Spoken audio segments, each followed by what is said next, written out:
আসসালামু আলাইকুম ভিউয়ার্স আজকে আমি আপনাদের সামনে 20% গ্যারেন্টি দিয়ে একটা বশীকরণ নকশা ডিমের মাধ্যমে যা আপনি সঙ্গে সঙ্গে কাজ করতে পারবেন। মানে আপনি নকশা মানে ডিমটা খালি পুঁতিবেন একটা স্থানে, ওই ডিমটা পোতার কারণে ওই নারী আপনার প্রেমে সঙ্গে সঙ্গে পাগল হবে। এটা যে কোনো নারী হইতে পারে, কিন্তু এক নাম্বার কথা, আপনার মনের ভিতর নিয়ত থাকতে হইব যে ওই নারীর সম্পর্কে উদ্দেশ্য বৈধ থাকতে হইব। কারণ আপনি যদি এটা কোনো সিটারি বাটপারি করার জন্য মেয়ে মানুষ বা কোনো ছেলে মানুষ যদি কোনো মেয়ে মানুষের ঠক দিতে চান, আর কোনো মেয়ে মানুষ যদি ছেলে মানুষ ঠক দিতে চান, তাহলে এটা হবো না। এটা শুধু তাদেরই হবো যারা 3 দিন 7 দিন বা 11 দিন কমপক্ষে ওই ছেলে অথবা মেয়েরা দেখা করছে, শুধু কথাও বলছে, দেখাও করছে, কিন্তু ফোনে যদি কারো সম্পর্ক থাকে তাহলে এই কাজটাও করতে পারবেন না।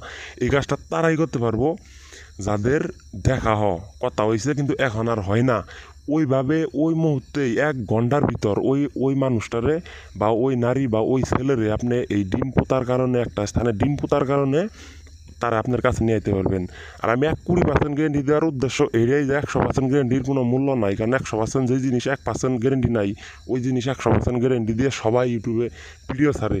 এই জন্য আমি 20% গ্যারেন্টি দিলাম। আপনার খালি কাজটা করে দেখবেন, যদি আপনার কাজ না হয় আমার এই চ্যানেল আর আমি চালামো না, আপনাদের কথা দিয়ে গেলাম।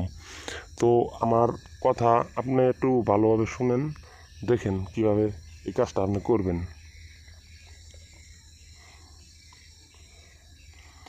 ভিউয়ার্স, প্রথমে আপনি একটা ডিম নেবেন, কালো মুরগির ডিম নেবেন। ডিমটা ভালোভাবে ধুবেন, ধুয়ে আপনি জাফরান, মেশওয়াক জাফরান কালি, যা আপনি কিনতে পারবেন অল্প মূল্যে, বেশি মূল্য না, তবে অরিজিনাল কালিটা কিনতে হইব। আর এই কাজ দ্বারা আপনি কালি কিনে যদি আপনি কাজ নাও, আমি আপনারে 5 ডবল টাকা দিব। ভিউয়ার্স, খুদার কসম করে আপনারা আমি বললাম, আপনি খালি আমার SMS দিবেন, আমি আপনার অনুমতি দিব, আপনি ওই কালি কিনে কাজ করবেন। কাজ না হইলে 1 ঘন্টার মধ্যে আমি আপনার সব টাকা 5 ডবল টাকা দিব, খুশির তান্ত্রিক। আমি জমা দিলাম, আপনি পারলে আমার কথা রেকর্ড করে রাখেন। তো ভিউয়ার্স, এই জন্য আপনি কী করবেন, প্রথমে পানি দিয়ে ওই ডিমটারে ভালোভাবে ধুবেন, তারপর মেশওয়াক জাফরান কালি দ্বারা এই নকশাড়িরে বলতে এই নকশাটিতে সুন্দরভাবে লিখবেন। নকশাটা একবার ছোটো দেখেন এই ডিমের মধ্যে আটবো, আর ওইরকমভাবে লিখবেন নকশাটা যাতে বোঝা যায়। তারপর প্রেমিকার নাম ও তার মায়ের নাম